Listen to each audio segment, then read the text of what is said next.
Okay, so hi, how are you? A little sunny out today. Just wanted to start here.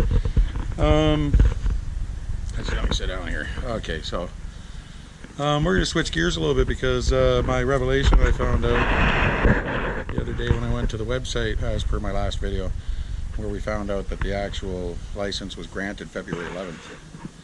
Changes everything. That was based on the database provided by the City of Waterloo on the website. The link was on the last web page where we showed that it's all a scam.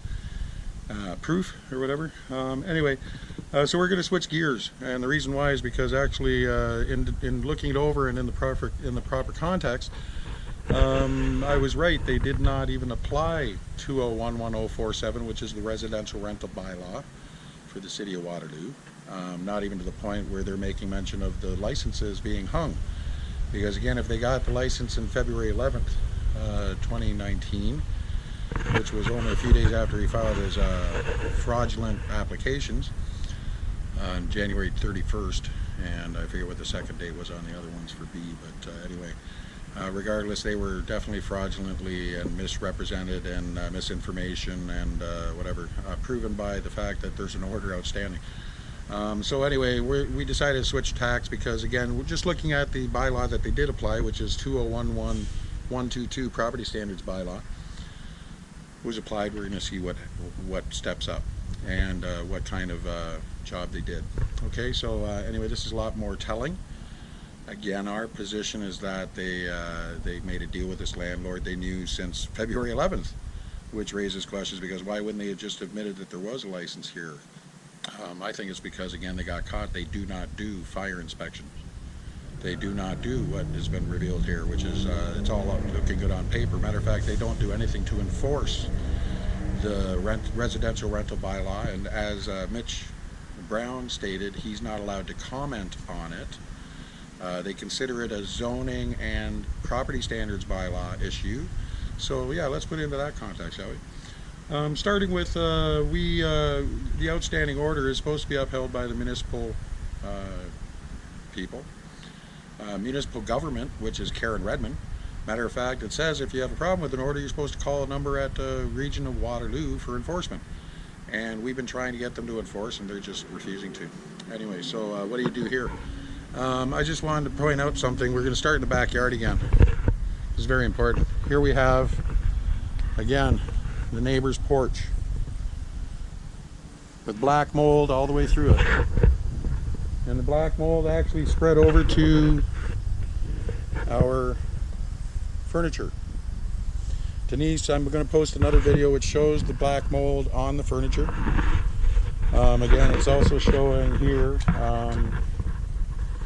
Here's the stairs, still not fixed, but hey, look at all the black mold. See, it's in the it's in the railings. It's underneath the balcony. It's spread to the railings, the stairs, and as we go up. And again, Karen Redmond keeps saying that well, well, I'm going to read the email that she sent back because she actually personally responded to a query about this, and including when I notified her that there was this outstanding order of over 80 days. But this is our porch, and the carpet's all full of black mold now. So again,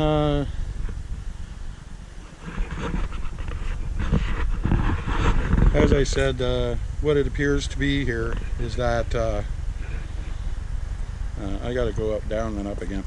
Anyway, oh, I should leave this up here. Hang on a sec. Sorry, it's disability. Anyway, as I said, we had called and we've been trying to get people to deal with this. Matter of fact, at the end of this one, I'm actually putting up where it all started. The actual phone calls where it all started for calling about the fire inspection, because we were actually concerned about the fire inspection because the furnace inspection, all that had already taken place. Electrical inspection. We were told there was a fire and safety inspection as well. So it was based on what we found out about the carbon monoxide detectors. They seem to be installed too high. We had to do many of them before. Now, I guess I should tell you the reason why I'm astute to all this stuff is because I was a president of a co-op association in Kitchener for a few years. where all we did was deal with bylaw and stuff like this. So again, I told them, please don't make me do this, but they made me. And again, as a person with a disability, I got a brain injury and PTSD, which is meant to be provocative. They provoke it. And we've asked for liaise, buffers every single time, and they just ignore it. The reason why is because we're a threat. We're a real threat. We didn't realize why, but here it is. So I was going to originally go through the revocation or suspension of a license to do with the rental license bylaw, which is 2011047, which is the one they totally... The only thing they used for this bylaw was the ability to provide a license, and based on whatever contingencies or conditions that they decided. Okay, so what I need to do though is I'm going to show you an email I sent to Karen Redmond. Sorry. An email I sent to Karen Redmond. I'm going to try and get this so there's not a lot of reflection. Actually, no, I think I'm going to go inside. Sorry, I'm gonna break this for now, like put it on pause, and we'll be right back. So according to Elizabeth Whitmer, mold's okay. It's alright if it's spreading all over everything and going in our lungs and getting in our houses and they're getting in our things. And you know what? I don't know, why are you the chair of all these regional things if you don't have any kind of a clue as to how dangerous this is? What planet are you from? Really? You don't know a concern when you see one? Like, come on, lady. Who gets you these jobs anyway? Yeah, I like to find out. That's pretty damn interesting. And you can see why we wanted a fence, don't you? We're right beside Weber Street. One of the busiest streets here in Waterloo. At one of the busiest corners, let I add. Okay? That's why we negotiated a fence. Lady, don't open your mouth. That's all I gotta say. What came out of it? The answer you gave us was absolutely ridiculous. Get a new job. Just get a new job, please. We're tired of being harassed. We're tired of this idiocracy. Okay? Built to service us to death. Put us out on the street. We need to go and get ourselves some refugee status because we're disabled? Honestly, unbelievable. City of Waterloo, you are unbelievable. The bylaw states what it states, and you don't even abide by it. All kinds of promises. What happens in the end? We get to suffer the cost. We get kicked out. We abide by the bylaw, and we get kicked out. Anyway, you people are unbelievable. Unbelievable. That's all. Okay, so here we are inside again. I think it's a little bit better because you won't get a reflection. So again, I got in touch with Karen Redmond and sent her a text or an email September 16, 2019, 11:12 a.m. So I'm just going to show that to you and read it to you now.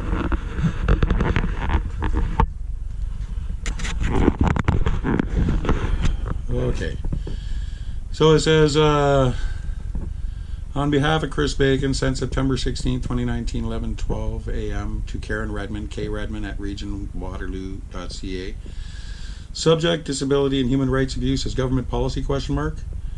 You need to be aware of this and where the follow-up, you need to be aware of this and where is the follow-up by the regional health as indicated in RSVP email regarding black mold and building code. And I provided her a link, and let's see where the link goes. Gee, I wonder. Oh my God, look at that. It's going to YouTube, and it goes to the rental license bylaw, the whole playlist. The whole playlist, including the new stuff. As you can see, they're all there. Okay, so we'll close that, and let's go back to mail. Can you guess why the privileged landlord is able to circumvent any responsibility? says he will get permits for development deal with the city probably by March next year. Question, what human rights? Question, who is the disability coordinator for the region? For the city of Kitchener and the city of Waterloo? For the province of Ontario? Legal aid? Waterloo Regional Police Services? And seeing as you are also chair of the police board, where's the proper training of officers for arresting persons with visible disabilities? Dealing with persons with PTSD. You are not supposed to provoke PTSD, requires de-escalation training. And where is our crisis intervention team or resources? Easier to provoke them than shoot us, I guess. Remember, you asked for this job, so do it, Madam Chairperson. Someone has some explaining to do, sincerely without reservation. Disabled and abused with impunity. So Karen Redmond had the wherewithal to reply. And on the 16th, so again, I contacted her on the 16th at 11:12 a.m. and she returned the message. September 16, 2019 at 4:20 p.m. Regarding disability and human rights abuse as government policy. Dear Chris and Denise, I looked into the issue you reference in your email. I understand that a public health inspector worked with property standards to follow up on the original complaint. From that investigation, it was confirmed that the deck in question was not actually owned by you, Chris, but is next door. The tenant in that house has not complained about the state of his deck. When staff responded to your complaint via email, they received no follow-up to requests for additional information. Accordingly, Public Health and Property Standards closed the investigation as the tenant with the deck did not lodge any complaints. A further risk assessment determined there was no risk to your health from the unconfirmed mold on your neighbor's deck as it is outdoors and well ventilated. I trust this provides some sufficient additional information to you. Let me know if you have further questions. Regard, Karen. Karen Redmond, Regional Chair, Region of Waterloo, 150 Frederick Street, 1st floor, Kitchener, Ontario, Norman 2G, 4 Jack 3, telephone 519-575-4585, fax 519-575-4440, https:// I guess anyway that's the link to the Region of Waterloo. So Karen, my only question is that in your scientific opinion? They did not follow up with anything, and we're about to reveal the actual relative bylaw. And again, this is from the regional chairperson for the regional municipality of Waterloo. So my response to her was, the region is involved in rental license fraud with the landlord who misrepresented an unlawful rental as lawful. This is the second licensed real estate agent who misrepresented, and the region runs interference to block our rights. The Waterloo Regional Police do not follow any human rights. Where is the representation from anyone? Who is your disability coordinator for the region? Fuck you, Karen Redmond. Thank you. You are all full of shit. Chris Bacon. And I followed up again. There is a work order, again, 2019, September 16th at 5:28 p.m. was followed up with a written email.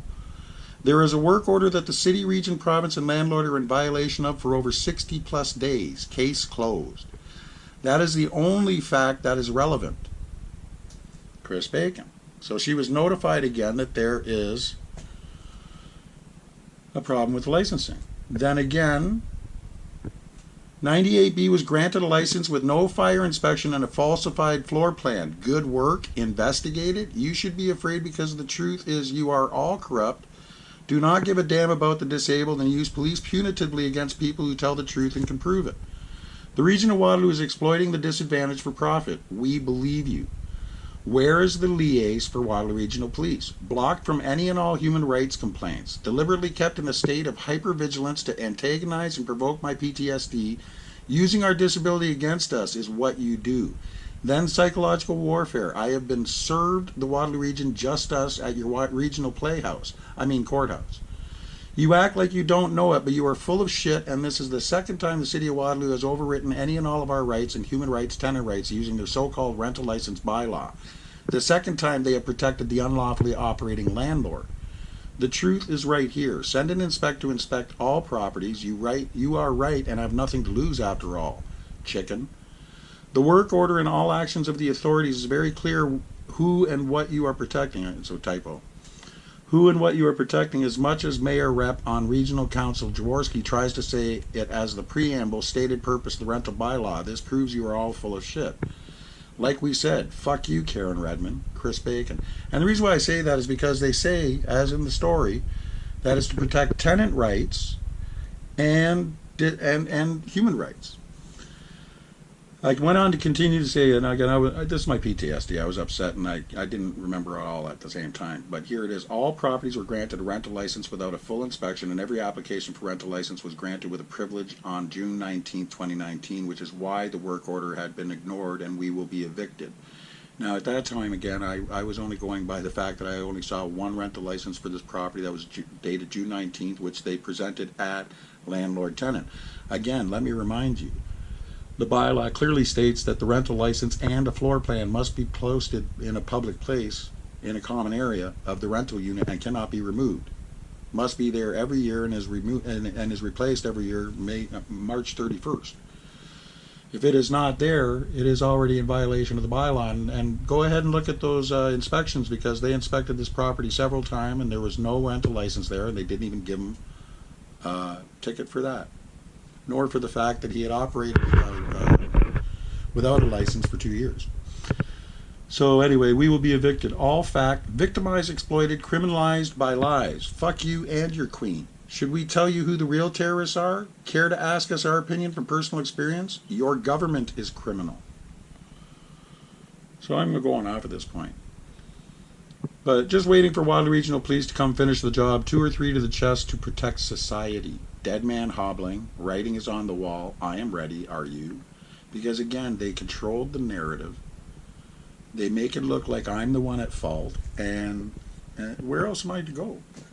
Anyway, I'll cover that in another email. Anyway, yeah, so what we're going to do, so Karen Redmond, again, ruling from on high, because she must be freaking high. Okay? She must be high. Because again, the rules are clear, and this is supposed to be an impartial thing. You get brought on the radar, they're supposed to be impartial. It's a straightforward evaluation. A property standards person comes in, a building code person comes in, they go through a checklist, they identify those things that are correct, those things that are not correct are identified, and they're given a certain amount of time to cooperate in order to have them repaired, in order to bring them into minimum standard of the code, which is what everybody is supposed to be starting from. It's not even a legal rental without it being minimum standard. Okay? And every bylaw and building code says that. Even their own building, you're going to see the property standards bylaw, it's embedded in that, and it's also embedded in the residential rental bylaw.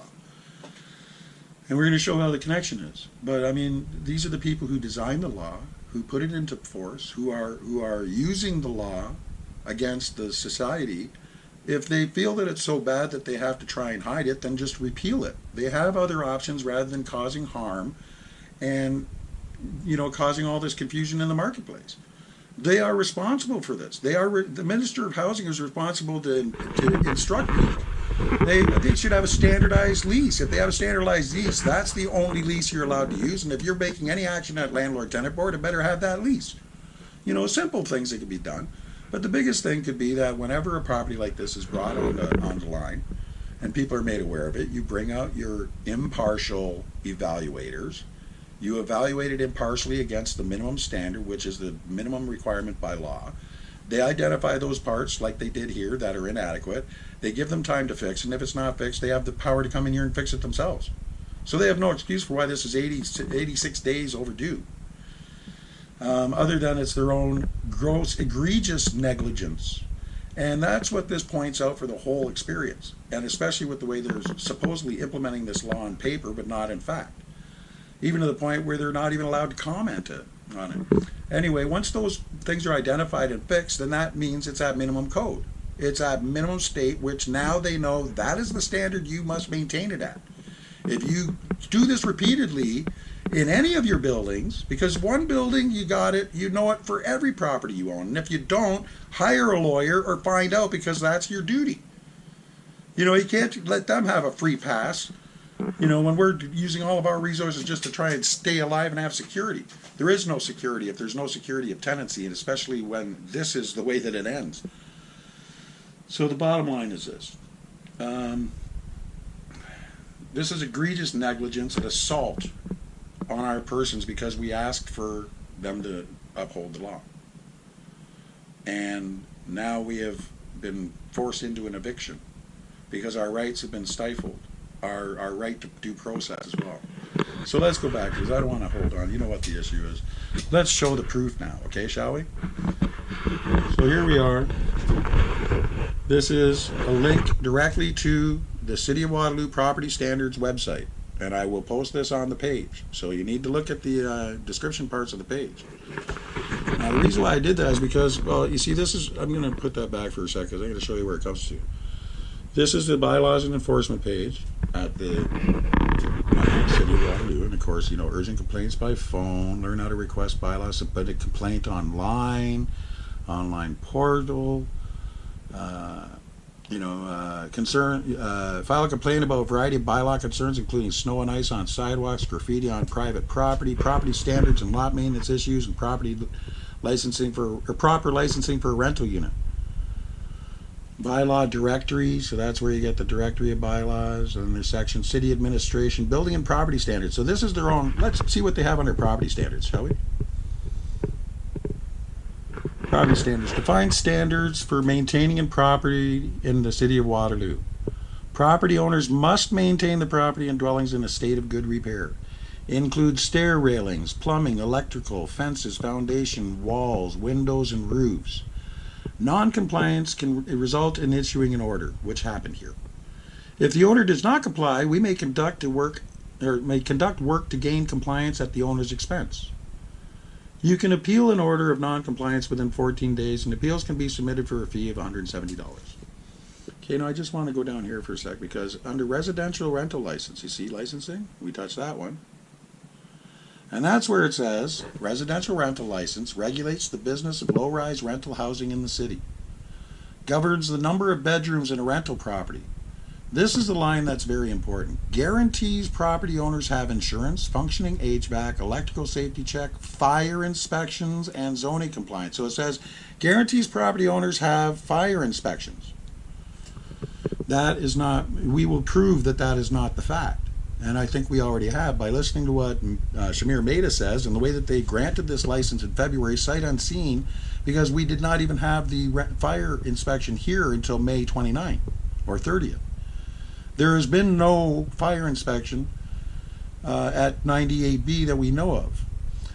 When we posted the video online about what's going on in 98B, the fire inspector showed up with Atlas on, I believe it was the 17th or whatever, the 20th, and tried to gain entry. Or they left a business card or something like that. Anyway, so we had gotten in touch with them as a tenants association and invited them to be there for 2 p.m. in the afternoon. And instead, that's what they did, was they did the notice and entered as it was an emergency, went in there and changed stuff. Again, not following any of the rules. Anyway, so let's go back to this property standards, and we're going to go, let's go down to the full bylaw. So this is the actual copy of the bylaw. It's a 34-page bylaw for the City of Waterloo, bylaw number 2011-122. I'm going to post the actual order, which this was written under. And we're going to look at it, examining just this part of it. Okay, so forget the rental license bylaw for now. Let's just look at it from what they did post it as. The City of Waterloo, bylaw number 2011-122, being a bylaw to prescribe standards for the maintenance and occupancy of property in the City of Waterloo. So whereas Section 127 of the Municipal Act 2001, Standard Ordinance 2001, Chapter 25 is amended, the Municipal Act 2001 states that the local municipality may, A, require the owner or occupant of a land to clean and clear the land, not including buildings, or to clear refuse or debris from the land, not including buildings. B, regulate when and how matters required under Clause A shall be done. C, prohibit the depositing of refuse or debris on the land without the consent of its owner or occupant of the land. And D, define refuse for the purpose of this section. And whereas Section 15.1 subsection 3 of the Building Code Act 1992, Standard Ordinance 1992, Chapter 23 as amended, or known as the Act, states that the Council of Municipality may pass a bylaw to do the following things if an official plan that includes provisions relating to property conditions is in effect in the municipality, or if the Council of the municipality has adopted a policy statement. 1. Prescribe standards for the maintenance and occupancy of property within the municipality or within any defined area or areas, and for prohibiting the occupancy or use of such property that does not conform with the standards. 2. Requiring property that does not conform with the standards to be repaired and maintained to conform with the standards, or the site to be cleared of all buildings, structures, debris, or refuse and left in graded and leveled condition. And whereas Section 35.3 and 45.1 of the Ontario Heritage Act, RSO 1990, Chapter 018, as amended, the Ontario Heritage Act, states that if bylaw passed under Section 15.1 of the Act setting out standards for the maintenance of property in the municipality is in effect in the municipality, the council of that municipality may, by bylaw, prescribe minimum standards for the maintenance of heritage attributes of property and require property that has been designated that does not comply with the standards to be repaired and maintained to conform with the standards. And whereas the Council of the Corporation of the City of Waterloo, known as the City, deems it desirable to enact a bylaw to prescribe and enforce standards for the maintenance and occupancy of a property within the city, then there's semicolon, now therefore the City of the Council, pursuant to its authority under Section 15.1 of the Building Code Act 1992, Standard Ordinance 1992, Chapter 23, enacts as follows. This is the actual act. So that gives them the power to make the act. This is the actual act. So definitions. And again, bear with me. I know this is getting long, but bear with me because this is very telling. And this says the whole thing. Definitions 1.1. In this bylaw, act means the Building Code Act 1992, Standard Ordinance 1992, Chapter 23 as amended. So it is applicable to the Building Code Act. Accessory building, such as a shed, means a subordinate building or structure on the same lot as the main building or part of the main building devoted exclusively to a use naturally and normally incidental to, subordinate to, and devoted exclusively to the main use of the property, such as a shed or a garage. Basement means a story or stories of a building located below the story with its floor closest to the grade, which has a ceiling of more than 1.8 meters or 6 feet above grade. Building, again, this is building code, and what I was saying by other videos about a building does not mean just the unit or the apartment. It means the whole building. Confirms building means a structure occupying an area greater than 10 square meters, consisting of a wall, roof, and floor, or any of them, or structural systems serving the function thereof, including all plumbing, works, fixtures, and service systems appurtenant thereto. In other words, attached to and necessary. B, a structure occupying an area of 10 square meters or less that contains plumbing, including the plumbing appurtenant thereto. C, plumbing not located in a structure. D, a sewage system. Or E, structures designated in the building code. Building code means Ontario Regulation 350/06 as amended, or other regulations made under Section 34 of the Act. Certificate of compliance means certificate issued by a property standards officer if he or she is of the opinion that the property for which the certificate has been requested is in compliance with the standards established under this bylaw, otherwise known as a residential rental license.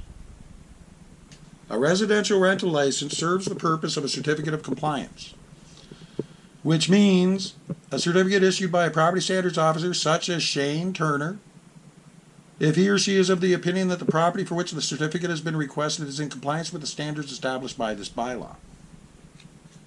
Chief Building Official, or CBO, means Chief Building Official appointed or constituted under Section 3 or 4 of the Act, or his or her designate.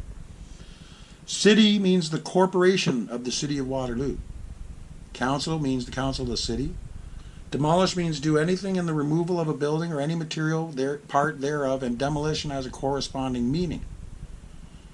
So that includes if you are removing walls and changing them inside, interior walls, which is again why you are required to get a building permit, especially if you are not owner occupied, and the owner occupying the building, even if it is owner occupied, must have at least 50% stake in the dwelling, or it is deemed non-owner occupied for the purpose of not having to get a Permits, and again, I'm not 100% sure of that. If you're seeking permits, the idea is you always submit your plans and everything to the city. They evaluate it. If it's not needing a permit, they will tell you don't need a permit for that, and that gives you permission to do the work without a permit. The whole point is to check the plans, make sure that it is in line with safety and security and whatever, and the code, and then to advise of when it's not. That's the proper way it's supposed to be doing. Before the fact, not after the fact. But especially if it's caught after the fact, it's required to be done. So continue. Dwelling unit means a room or suite of rooms operated as a single housekeeping unit in a building, used or intended to be used as a domicile by one or more persons, and usually containing cooking, eating, living, sleeping, and sanitary facilities. Floor area means the space on any story of a building between exterior walls and required firewalls, including the space occupied by interior walls and partitions, but not including exits and vertical service spaces that pierce the story. So when they say a floor plan, it needs to be an accurate floor plan because things change within buildings. It has to be accurate as of the date you filed it, not 2012 and borrowed homework from the previous owners. That's never been checked, not even the original one. Grade means the average level of proposed or finished ground adjoining a building at all exterior walls. Ground cover means organic or non-organic material applied to prevent soil erosion such as concrete, flagstone, gravel, asphalt, grass, or other landscaping. Guard means a protective barrier around openings in floors or at the open sides of stairs, landings, balconies, mezzanines, galleries, raised walkways, or other locations to prevent accidental falls from one level to another. See, open, protective barrier around openings in floors at the open sides of stairs, landings, balconies, mezzanines. And that includes outside. Anyway, heritage attributes means in relation to heritage properties, the attributes of the property, buildings, and structures that contribute to the cultural heritage, value, or interest, and which are defined or described in a bylaw passed by city or a minister's order made under, pursuant to, or in accordance with the Ontario Heritage Act. Heritage property means real property and includes all buildings and structures thereon in the city that A, has been designated by the city under Section 29 of the Ontario Heritage Act or by the appropriate minister under Section 34.5 of the Ontario Heritage Act, or B, is within a Heritage Conservation District pursuant to Part 5 of the Ontario Heritage Act. This is page 434. Highway Traffic Act means Highway Traffic Act, RSO 1990, Chapter H8 as amended. Hoarding means fence erected on the ground to form a barrier between pedestrians and a vacant property or building sites, and includes overhead protective structures that are required for the protection of adjoining public areas. Landlord includes A, the owner of a rental unit or any other person who permits occupancy of a rental unit other than a tenant who occupies a rental unit in a residential complex and who permits another person to also occupy the unit or any part of the unit, and B, the heirs, assigns personal representatives and successors in title of a person referred to in Clause A. Municipal Act 2001 means Municipal Act 2001, Standard Ordinance 2001, Chapter 25 as amended. Municipal Law Enforcement Officer means a person appointed by the city under Section 15 of the Police Services Act, RSO 1990, Chapter P15. So Chapter P15. Non-residential property means property not occupied in whole or in part for the purpose of human habitation. Occupant means any person or persons over the age of 18 years occupying the property. Ontario Heritage Act means Ontario Heritage Act, RSO 1990, Chapter 018 as amended. Owner includes A, the registered owner of the property, B, the person for the time being managing or receiving the rent of the property, whether on the person's own account or as agent or trustee of any other person, or who would receive the rent of the property were let, and C, a lessee or occupant of the property who under the terms of a lease is required to repair and maintain the property in accordance with the standards for the maintenance and occupancy of property as set out in this bylaw. Part 4, heritage property means property designated under Section 29 or 34.5 of the Ontario Heritage Act. Part 5, heritage property means property designated under Section 41 of the Ontario Heritage Act. This is very important. Person means an individual, corporation, unincorporated association, or partnership. So that means Commissions Worldwide, Inc. That means the City of Waterloo. That means Shane Turner. That means Shamir Mehta. That means Allison Hensall. That means Karen Redmond. That means Doug Ford. That means the federal government. Corporation of the City of Waterloo, any person, including me or you. Pests means rodents, vermin, or insects. Property means a building or structure, a part of a building or structure, and includes the lands and premises appurtenant thereto and all mobile structures, outbuilding, fences, and erections thereon, whether heretofore or hereafter erected, and includes properties listed under Part 4 and Part 5 of the Ontario Heritage Act, as well as vacant land. So if it means all building and structure, part of the building, and includes all the land and premises, that includes this whole property. Everything on it. Outbuildings, fences, everything.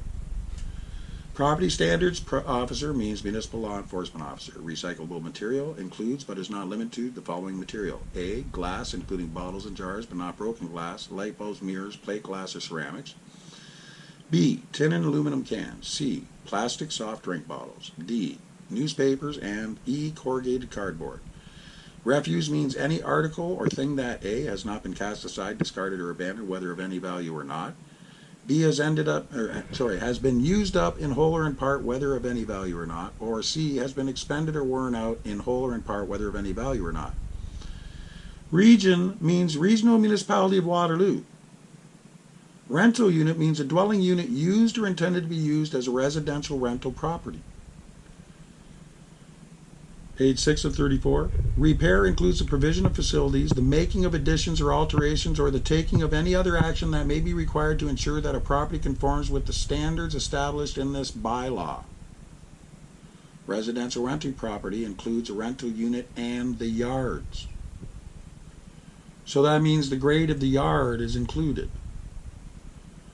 Sewage system means the region's and city sanitary sewer system or a private sewage disposal system approved by the relevant approval authority. Sign means A, an advertisement, identification, promotion, direction, declaration, or information by means of printing on or attaching bills, letters, logos, or numerals to any building, including the frame, canopy, surface, or device on which the advertisement, identification, promotion, direction, declaration, or information is painted, placed, or attached. B, any structure used for the purpose of supporting a sign and any marquees or posters. State of good repair means A, in conformity with the Act and the building code. So again, every time they say in conformity with the Act and the building code. So for them to come here and in those videos say that we're not here for the building code is improper, and they should have brought Mitch with them. It should have been a building inspector, property standards inspector, one quick evaluation. Here it is, fix it, 30 days, 60, 90 days, depending on how bad it is. You know, everything's fixed, and then we carry on. It's a standardized thing where now we know it's touched once, that property has met standard, and that's what this bylaw and everything's supposed to do, including the rental license bylaw. So anyway, tenant includes a person who pays rent in return for the right to occupy a rental unit and includes rentals, heirs, assigns, and personal representatives, which includes tenant association. But again, let me repeat that. Because again, a residential rental license is a certificate of compliance, which is a license that gives the right for occupancy to occur, especially with the way it's written. Again, let me refer to the letter of notice that they received. Okay, here's the letter of notice they received, December 19, 2018. And again, I was mistaken because I thought, they should send it to the tenant too, but they didn't. The important thing is that they did send it to 2576514, which is also, that's a different owner from A. Unit A, but Commissions Worldwide Inc. operates as both.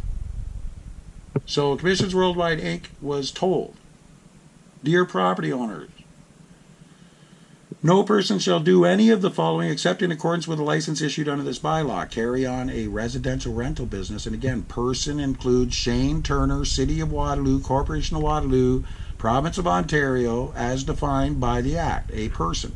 So no person shall do any of the following except in accordance with a license issued under this bylaw. Carry on a residential rental business. So for him to say that these are lawful rentals was incorrect. It was misrepresented. B, permit a person to carry on a residential rental business. Well, that's what Shane Turner is doing by giving him a license when he hasn't even honored the order. collect rent or permit rent to be collected for a rental unit, which he did for 2 years between May 2017 and, well, he's still not got a residential license, does he? Not a valid one. And even hold themselves out as being licensed to carry on a residential business. So that's the case of commissions worldwide and the province and the region and the city, because they granted him a license, which is a certificate of compliance, when there was an order outstanding. He was given the order written June 13th, and in order to cover the fact that they gave him one sight unseen on February 11th, I guess that's why they made up the one for June 19th, because it was antedated to after the assessment, but still before it was honored, and it's still not honored to this day, 85 plus days later. The law is clear, and this letter applies to every property in the city of Waterloo. So just because it says 100B Marshall Street there, it applies for every city. And again, subject to requirements of the Rental Housing Licensing Bylaw 20111047. He wasn't even charged or fined for operating without a license. Other landlords and property owners did what they were required by law, and they paid for their license. They were able to lawfully collect the rent as per the law, as per meeting the standards as they were at that time. Of course, we need to question that now based on what we're discovering from the property standards officers and the Department of Municipal Affairs. So, again, it's very clear here. But again, it's an occupancy permit. So again, it states here, even under this bylaw, tenant includes a person who pays rent in return for the right to occupy a rental unit. As a matter of fact, that's transferable to heirs, assigns, and any personal representative. That is an inherent right that we paid for by spending the same money that he spends. It's the same currency, it's just not taken the same way, right? His is given extra value, ours is devalued. It is dismissed. It is not withstanding. Okay, sorry. Let's get back to this. Undesirable material includes A, rubbish, garbage, brush, waste, litter, and debris. B, injurious insects, termites, rodents, vermin, and other pests. So that includes bed bugs. That includes termites, rodents, anything. Ant infestations. So if they have that there, they are not lawful. It must be removed before they can allow it to be rentable. Growth of weeds in excess of 15.4 centimeters, which is 6 inches. Ground cover, hedges, and bushes which overhang the sidewalk, impede pedestrians or vehicular traffic, or cause a sight obstruction. Dead, decayed, or damaged trees and other natural growth and the branches and limbs thereof that create an unsafe condition. Wrecked, dismantled, inoperative, discarded, unused, or unlicensed vehicle or trailers except an established license or authorized to conduct or operate a wrecking business. G, stagnant water which provides a breeding place for mosquitoes or other health hazards. H, machinery or parts thereof or other objects or parts thereof or accumulation of material that creates an unsafe condition. Dilapidated or collapsed structures or erections. All furniture used for exterior use that becomes dilapidated, or all furniture designed for interior use. Yard means land other than publicly owned land around and appurtenant to the whole or any part of a building that is lawfully used, intended to be used, or capable of being used with connection to the building. Zoning bylaw means a bylaw passed by council under the provisions of Section 34 of the Planning Act, RSO 1990, Chapter P13 as amended. Now, bear with me because, again, it's 35 minutes, but we're getting through this, and this is where it gets interesting. 7 to 34, Part 2, Application and Interpretation. 2.1, this bylaw applies to all property in the city. Commercial, residential, does not matter. 2.11, notwithstanding Section 2.1, Sections 5.1, 5.4, 5.5, 5.7 of this bylaw shall not apply on property zoned agricultural or green according to the zoning bylaw, which this property does not represent, and neither does any of these other properties, although every one of these properties is situated on a floodplain.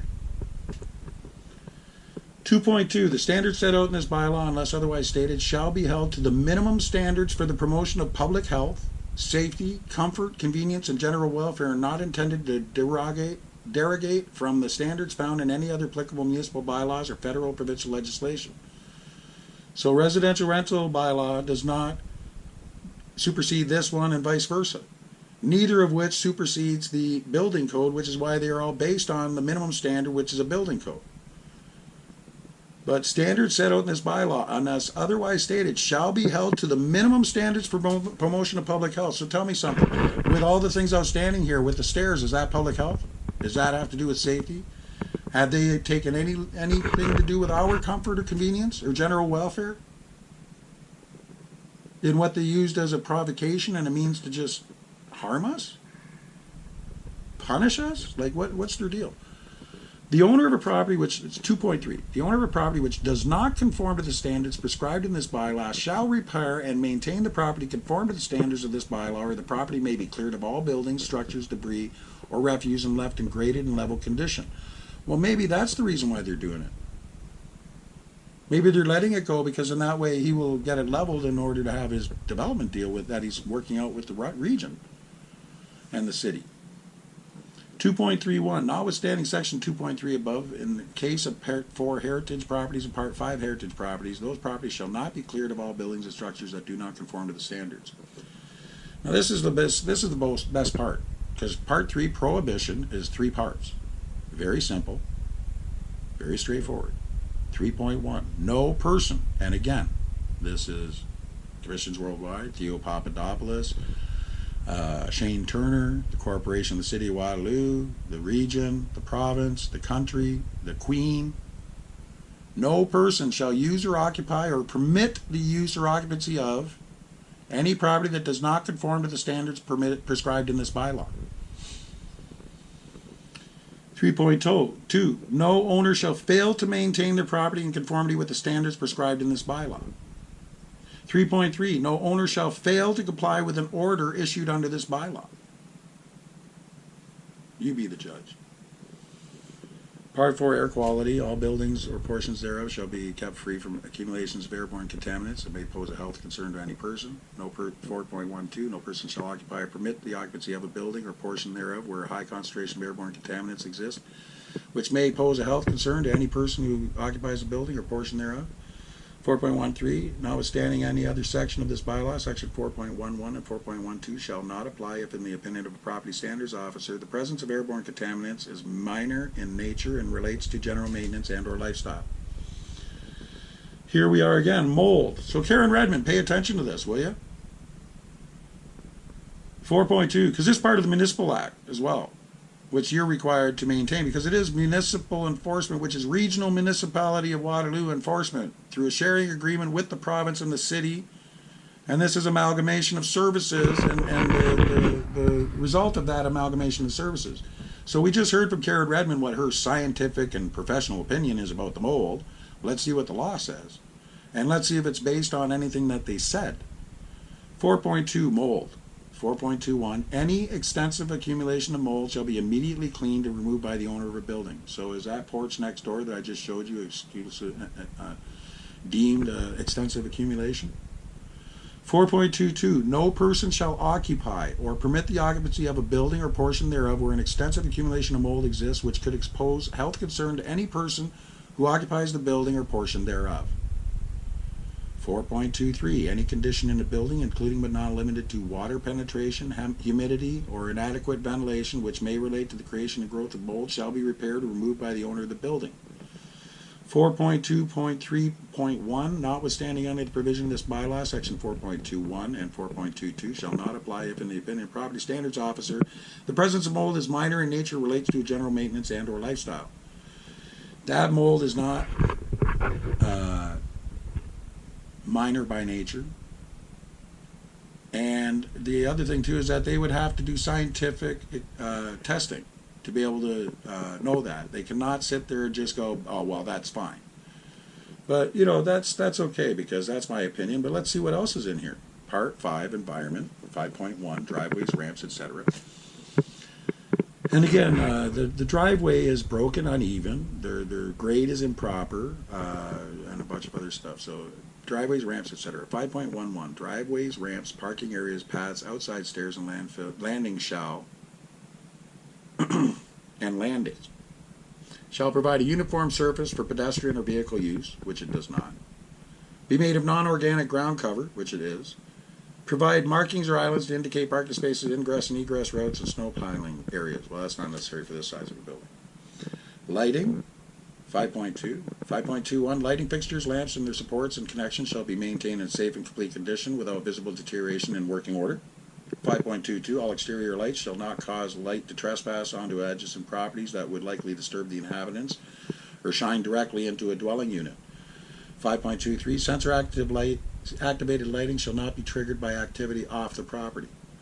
5.24, lighting as required by the building code shall provide and be maintained to allow for an adequate level of lighting so the use normally carried out in such areas can be undertaken safely. 5.3, conditions maintained. 5.31, all approved site plan conditions including but not limited to drainage, ground cover, hedges, trees, and landscaping shall be maintained. 5.32, a property standards officer may accept alternatives in relation to maintenance of approved site plan conditions, provided that the intent of the original conditions are maintained. So what this is talking about is the floor plan, and when you do the application for residential rental license, the application asks for property plan, like your parking plan, your maintenance plan, where it shows the structures, the ones that they've been regurgitating since 2012, when it's supposed to be a new one every time they put in an application. If it's the same property owner, that's when they get to defer it. The minute it becomes a new property owner, that's required all over again. They're not allowed to use last property owner's documents like they did for him, as indicated. So it's a site plan. Part of the site plan includes the floor plan and the license, which is why the floor plan must be publicly displayed with the license, the same as it would be in a hotel. That's why when you go to a motel, they have the floor plan on the back of every door. They are licensed and they must have it in a prominent place. This is a residential rental license, is a condition, certificate of meeting condition to allow the occupancy of a unit, the same as a hotel is. 5.4, accessory buildings, such as sheds. Okay, 5.41, accessory buildings other than farm outbuildings shall be A, protected by paint, preservative, or other weather-resistant material. B, structurally sound and plumb unless specifically designed to be other than vertical. C, maintained in a state of good repair and free of accident hazards. And D, so as not to present an unsightly appearance. So again, how long has that shed been like that, or the deck? 5.5, fences. 5.51, all fences shall be A, reasonably uniform in height and appearance. Really? Okay, well, let's take a quick moment. Let's take a quick moment just to step outside. You've already seen this. Let's go take a quick moment. So, it says clearly under the bylaw that they applied that all fences are to be of uniform height. So let's take a look. All fences of uniform height. So the back fence, that's uniform height. The back fence of 98B, uniform height. The side fence on the opposite side of the property, uniform height. The side fence of 98A, uniform height to the 98B side. So which fence here is not uniform height? Right? 98B property, all within sight, not uniform height. This is their evaluation. This is why and if you look at what was on the report, it was only what I commented on, and that was just to give them a cross-reference of a few examples to show that there's a problem here. And they only came to look at that because they had already they got caught. They got caught not doing any checking at all, except for how much money you got in your pocket right now. Is that okay? Yeah, I think we could pass that, even when they have an outstanding order. It's all right. Oh. We'll go back to this again. It's getting away. But please bear with me. I hope it's very informative at the very least. So fences, 5.51. All fences shall be A, reasonably uniform in height and appearance. Maintained in a state of good repair. Now, every fence that I showed you on those properties, with the exception of maybe 98A, were in horrible repair. C. Protected from deterioration by the application of paint or other suitable protective material or of a uniform color, and construed using material that is inherently resistant to such deterioration, compatible with surrounding finishes, and constructed using suitable materials and designed and erected in a workmanlike manner and maintained so as to not to appear unsightly. 5.6. Retaining walls. 5.61. Retaining walls shall be maintained in a state of good repair. 5.62. Where a retaining wall in excess of 0.6 meters or 2 feet in height and performs part of or adjacent to a means of egress, a guard shall be provided unless access is restricted to the retaining wall. So again, let me take a quick little gander here and explain what that means, such as this fence right here is what they're talking about. This fence was graded the same as, or was stained the same as this deck. And it's at the top of the retaining wall because the retaining wall is over 2 feet high.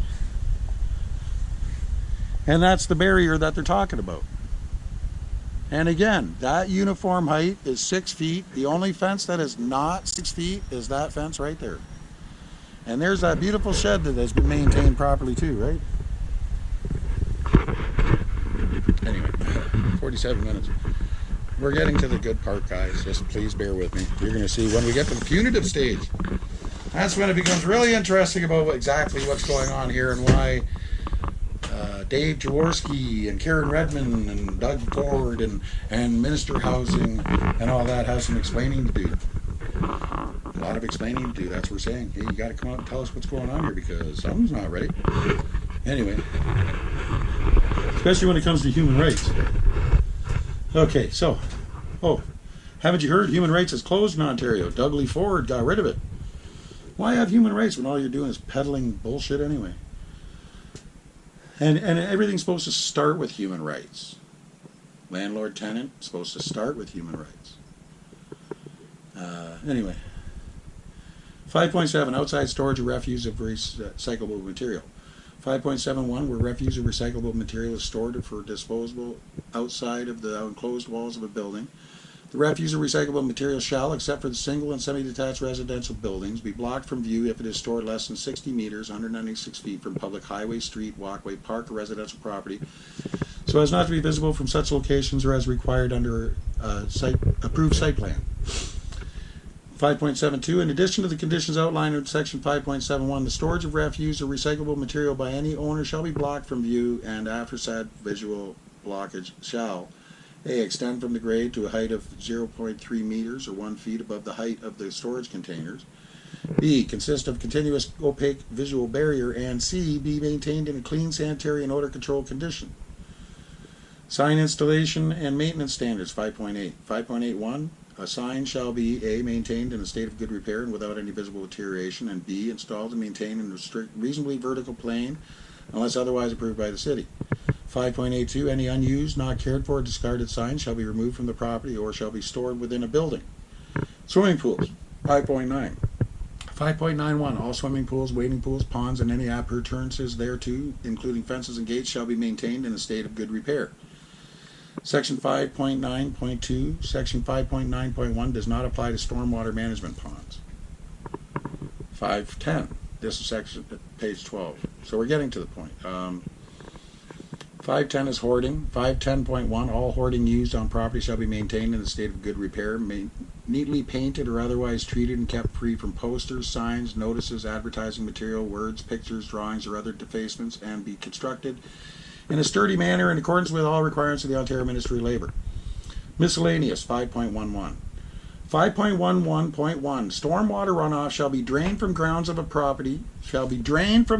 property, and any area below exterior grade so as to prevent excessive ponding, erosion, or the entrance of water into a building or structure. That is the ponding thing. Stormwater shall be drained from the grounds of a property, which includes the whole lawn, and any area below exterior grade, which is where that low grade is around the tree in 98B, which also comes into our backyard. as to prevent excessive ponding, erosion, or the entrance of water into a building or structure. Not only that, but stormwater runoff, that goes for the driveway too, going into that back window. 5.11.2, unprotected wells, holes, and cavities over 1 meter in depth shall be filled or safely covered. 5.11.3, sump pump discharge lines shall be designed, provided, and maintained to prevent discharge water runoff from ponding on the city's road allowance. Buildings, Part 6. 6.1, structural system. 6.11, and building and every structural system or component serving a part thereof shall be capable of sustaining its own weight together with the loads that may be imposed by the use and occupancy therein and by natural causes such as snow and winds. 6.2, doubt as to structural condition. 6.2.1, if in the opinion of property standards officer there is doubt as to the structural condition of a building or structure or parts thereof, a property standards officer may issue an order that such building or structure or parts thereof be examined by a professional engineer licensed to practice in Ontario at the owner's sole expense, and that a written report, which may include drawings for any recommended remedial work, be provided to a property standards officer. Engineer's report acceptance. 6.3.1, a property standards officer may accept the findings contained in the engineer's report pursuant to section 6.2.1, provided that the property standards officer is satisfied that all deficiencies have been identified and appropriately dealt with by a report. 6.3.2, upon completion of all the work required by the engineer's report, a further report prepared by the professional engineer shall be submitted to the property standards officer certifying that all of the work proposed in the written report has been completed and is in accordance with all applicable legislation. 6.3.3, no structural element may be added, removed, repaired, or modified in any manner until a required permit has been obtained by the chief building official. So that includes foundation wall. That's a structural element. Cannot be removed, repaired, or modified in any manner until a required permit has been obtained. And next section is about foundation walls, etc. 6.4. 6.4.1, the foundations, walls, columns, beams, floor, and roof slabs of a building, including ancillary structures such as parking garages, shall be maintained in a state of good repair. That wall in the basement is not. 6.42, and it wasn't repaired before he rented it. 6.42, matter of fact, he didn't even do any due diligence to see what he had to have done. Sorry. 6.42, a foundation, wall, basement, cellar, or crawl space floor, slab on grade, exterior wall and roof shall be structurally sound, weather tight, and damp proofed, and shall be maintained so as to protect against deterioration caused by the elements, fungus, mold, dry rot, rodents, vermins, or insects. 6.43, the foundations, walls, columns, beams, floors, roof slabs, and balconies of all buildings, including parking garages and accessory buildings, shall be maintained. So balcony is the front porch as well. In a state of good repair, free from decayed, damaged, or weakened sills, beams, piers, posts, or other supports, in a manner so as to prevent the entry of moisture into the building, and in a manner so as to prevent settlement of the building. 6.44, the exterior walls of all buildings shall be maintained in a state of good repair and in a manner to prevent deterioration caused by the elements or pests, free from cracked or broken masonry, defective or deteriorated wood or metal siding or trim, cracked, broken, or loose stucco, or loose or unsecured objects. 6.45, where the masonry units forming an exterior wall or part of the exterior wall of any building are faced with a glazed or a decorative surface, all of those units from which the surface is spalled or broken shall be removed and replaced with units having facing similar to that of the original wall, so that the wall presents a uniform and neat appearance or is finished with other materials provided by property standards officer, or approved by, sorry. 6.46, all exterior surfaces which have been previously covered with paint or other protective and decorative materials shall be maintained in a state of good repair and the covering renewed when it becomes damaged or deteriorated, such as the side, like all the wood here. All exterior surfaces, which includes the deck, metal eaves, 6.47, metal eaves, troughs, rainwater pipes, flashings, and all exterior metal ducts shall be kept free from rust by application of suitable protective materials such as paint, and shall be renewed or replaced when such application deteriorates and become ineffective. In 6.48, the cladding on the exterior walls of all buildings shall consist of masonry, stucco, wood, plywood, metal, or other materials of equivalent strength, durability, and fire endurance approved by a property standards officer. Sorry.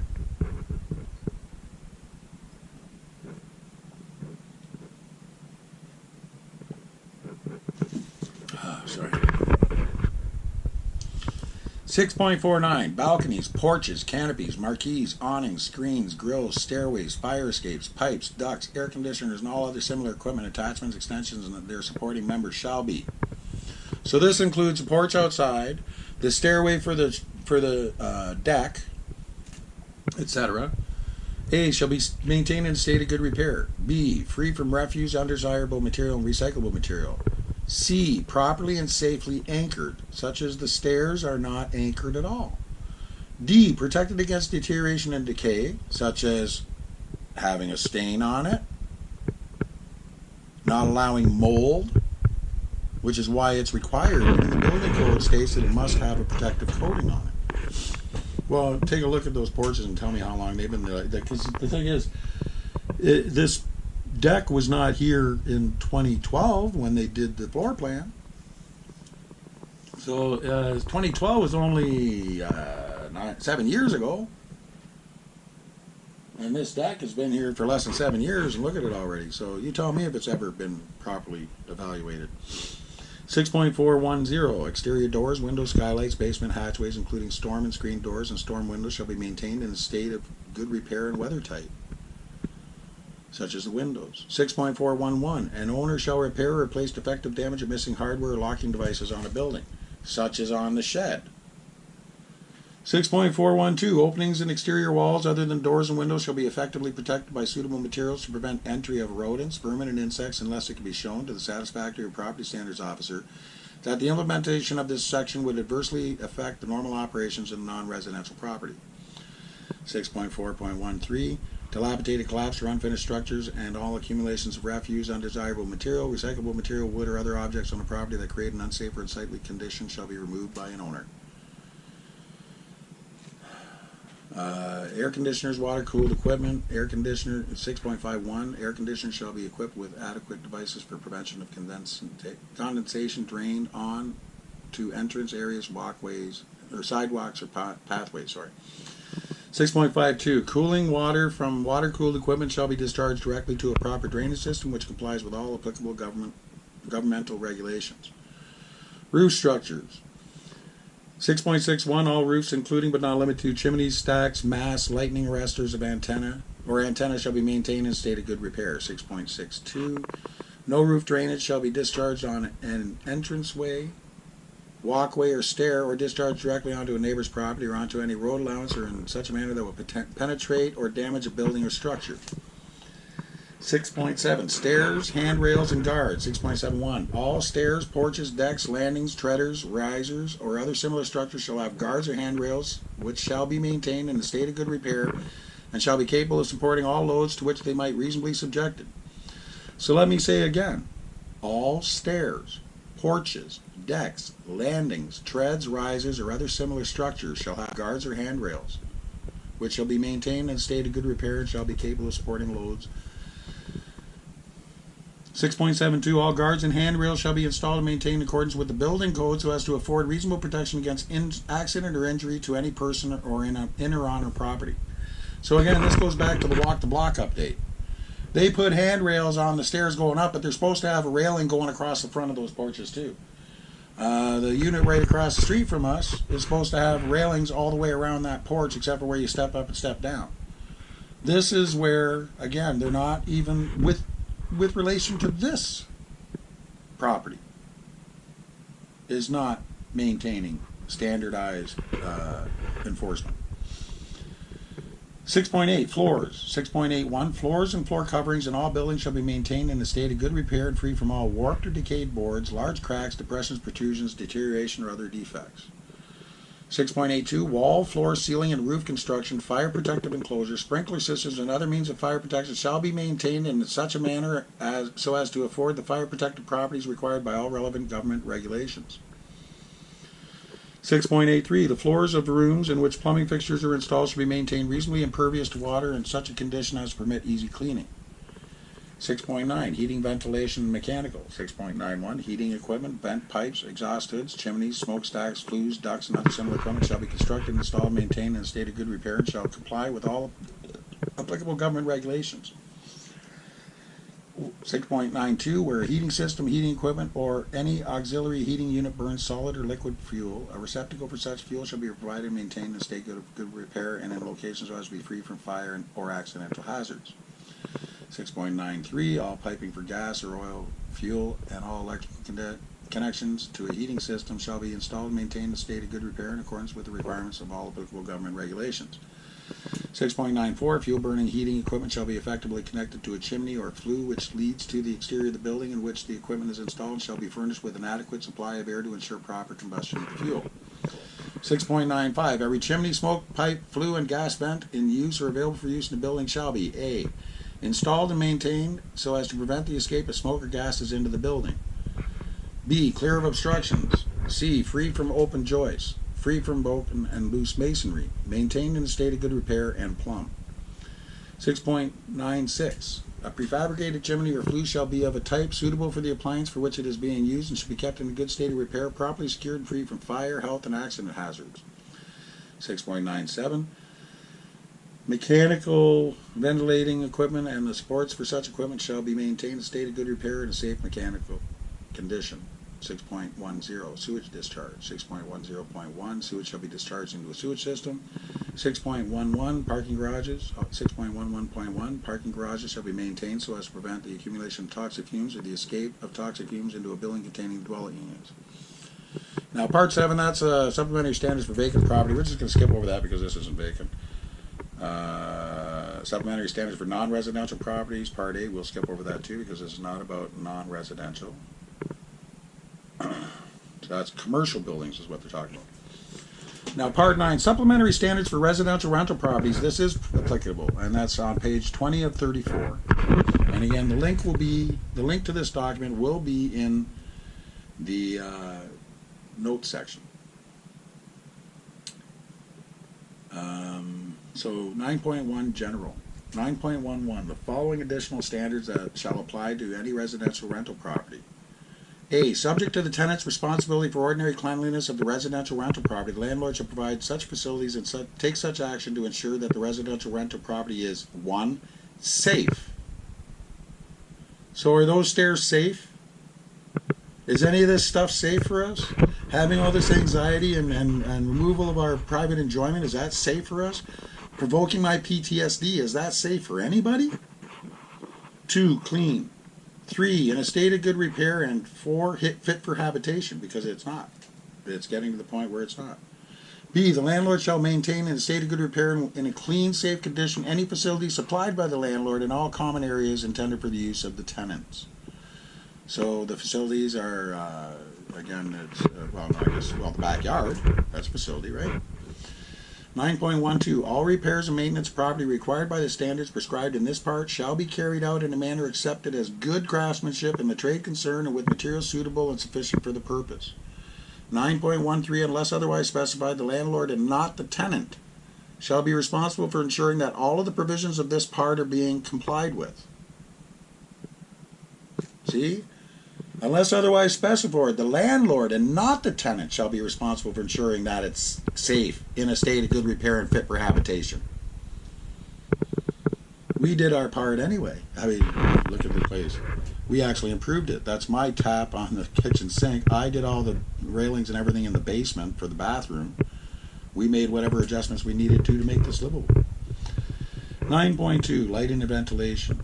9.21, an opening in the exterior surface of a building designed for a door, window, or skylight shall be equipped with a door, window, or skylight capable of performing the intended function, and the landlord shall A, ensure that the doors, windows, and skylights are weather-tight, refit, replace, renew, caulk, and weather strip any damaged, decaying, defective, or missing doors, windows, frames, sashes, casings, hatchways, or screens. Screens missing. C, fit the door, window, or skylight with locking devices, and D, replace any broken or missing glass, and E, replace any defective missing hardware, including the shed. Lighting and ventilation, anyway. 9.22, exterior doors, windows, skylights, basement, hatchways, including storm and screen doors and storm windows, shall be maintained in a state of good repair by the landlord and weather tight, free from rotted or defective members, free from defective or missing hardware, free from torn, damaged, or where supplied missing screens, free from defective or missing weather stripping or caulking, free from defective storm or screen doors, and free from broken or missing glass. 9.23, a window or natural ventilation is not required in the kitchen or washroom if electrical lighting and mechanical means of ventilation is provided. 9.24, a window is not required in habitable space other than a bedroom or dining room if there is an opening in the dividing wall to an adjoining room and the adjoining room has a minimum of 5% window air of the combined floor areas and if the required ventilation is provided. 9.25, all bedrooms, living rooms, and dining rooms shall have a window or door which contains a window that faces directly the outside of the buildings. 9.26, all habitable space shall have a natural or mechanical means of ventilation. 9.27, at the request of a tenant, each window in a rental unit that is located above the story that has a floor closest to the grade and that has a ceiling of more than 1.8 meters above grade shall be equipped with a safety device to prevent any part of the window from opening so as to admit sphere greater than 100 millimeters in diameter, except that the window must be capable of being opened by an adult tenant in an emergency without the use of tools. 9.28, artificial lighting shall be provided and maintained by the landlord in all habitable space and interior common areas of a residential rental property to permit use and passage in accordance with the building code. Interior walls. Interior claddings and finishes of walls and ceilings, including elevator cars, shall be maintained by the landlord in a safe and sanitary condition in a state of good repair, free from holes, mold, loose and broken boards, torn, damaged, decayed, leaking, deteriorating, or missing materials. That's interior claddings and finishes of walls and ceilings. So everything. Okay. 9.32, all interior walls must be painted or finished in a manner similar to other interior walls in the building. Fuel supply. 9.41, unless required to be provided by the tenant, a landlord shall ensure continuous and adequate supply of fuel, service, or utility which provides light, heat, refrigeration, water, or cooking facilities for a rental unit occupied by a tenant, except for such reasonable period of time as may be required for the purpose of repair or replacement of the fuel, service, or utility. 9.5, heating, ventilation, mechanical. Heating, ventilating, and mechanical systems, including stoves, heating appliances, fireplaces, chimneys, fans, air conditioners, pumps, filtration, other equipment provided to supply heat, air conditioning, ventilation, or other services, shall be properly maintained by the landlord and capable of being operated. 9.5.2, a space that contains a fuel-fired heating appliance shall have a natural or mechanical means of supplying the required combustion air. 9.53, every residential rental property shall have heating facilities capable of being maintained at 21 degrees Celsius. 5.4, and that's year-round, by the way. Although you don't want it that hot in the summertime, right? 9.5.4, a rental unit shall not be equipped with a portable heating appliance as primary source of heat. 9.55, only heating appliances approved for use by a recognized standards testing authority shall be provided in a room used or intended for use for sleeping purposes. Electrical. 9.61, a supply of electrical power, wiring, and receptacles acceptable to the Electrical Safety Authority shall be provided and properly maintained by the landlord to all habitable space and interior common areas in a residential rental property. 9.62, if the landlord supplies a meter for electricity for the purpose of billing the tenants individually, it should be properly maintained by the landlord and kept accessible to tenants. 9.63, a kitchen shall be supplied with electrical power and shall have outlets suitable for a refrigerator and a cooking appliance. This is important. 9.7, safety and security. 9.71, every residential rental property shall have a safe, continuous, and unobstructed passage from every part of the interior to an exterior open space at street or grade level. 9.72, all windows and exterior doors which are intended to be opened and which are accessible from outside a rental unit or residential rental property shall have hardware that makes them capable of being secured. 9.73, at least one entrance door in a rental unit shall be capable of being both secured from inside and locked from the outside of the rental unit. 9.74, where provided, a vestibule door, locking, release, and rental unit to vestibule communication system shall be properly maintained by the landlord. That's if it's provided, so that's your intercom system. 9.75, parking areas that are intended to be secured, shared locker rooms, and shared storage rooms shall be provided with a door equipped with a security device which prevents access to persons other than the landlord and the tenants. So a secure entrance. 9.76, a mail delivery slot and other openings for deliveries that directly enter into a rental unit shall A, be locked and maintained to prevent access to the lock on the entry door or adjacent window, or B, sealed if other facilities for delivery have been made. 9.77, mailboxes provided by the landlord shall be properly maintained and be capable of being secured. 9.8, indoor storage of refuse and recyclable material. 9.81, every residential rental property shall have one or more suitable containers or compactors shall be provided by the landlord for refuse and recyclable material, and shall either be stored or regularly disposed of so as not to cause risk to the health or safety of any person. 9.82, containers shall be maintained by the landlord in clean sanitary condition, accessible to tenants, and shall not obstruct any emergency route, driveway, or walkway. 9.9, outdoor storage of refuse and recyclable material. 9.91, where refuse or recyclable material is stored for disposal outside of the enclosed walls of a building. Refuse or recyclable material shall be blocked from view if it is stored less than 60 meters or 196 feet from a public highway, street, walkway, park, or residential property, so as not to be visible from such locations or as required under an approved site plan. 9.92, in addition to the conditions outlined in section 9.9.1, the storage of refuse or recyclable material permitted by an owner shall be blocked from view, and the aforesaid visual blocking shall A, extend from grade to height of 0.3 meters or 1 foot above the height of the storage container or containers, B, consist of continuous opaque visual barrier, and C, be maintained in clean sanitary or odor controlled condition.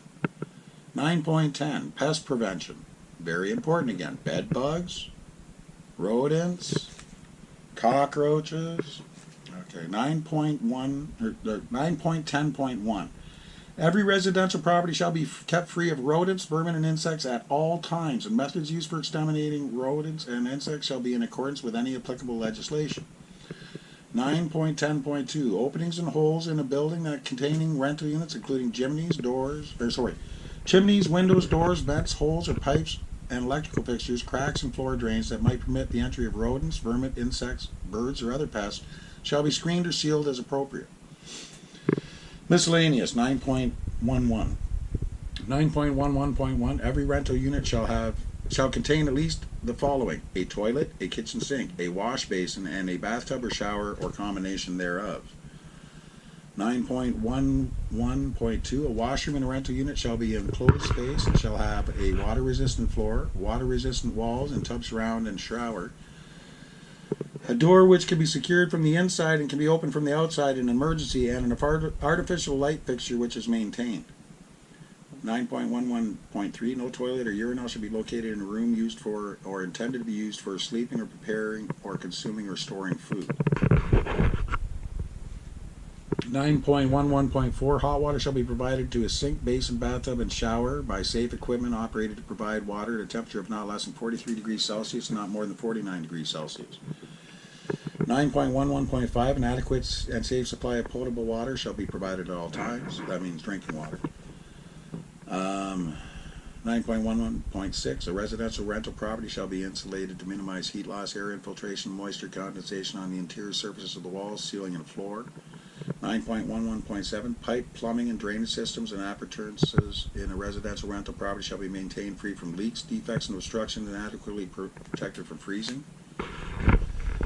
9.11.8, all appliances such as refrigerators or cooking stoves supplied by the landlord shall be maintained in a state of good repair and good working order by the landlord. 9.11.9, locker and storage rooms shall be kept free from dampness, mold, or mildew by the landlord.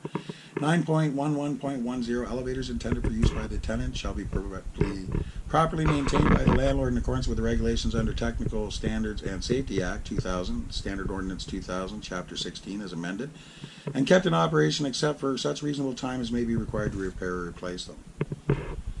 So we're going to skip over heritage properties because this isn't a heritage property.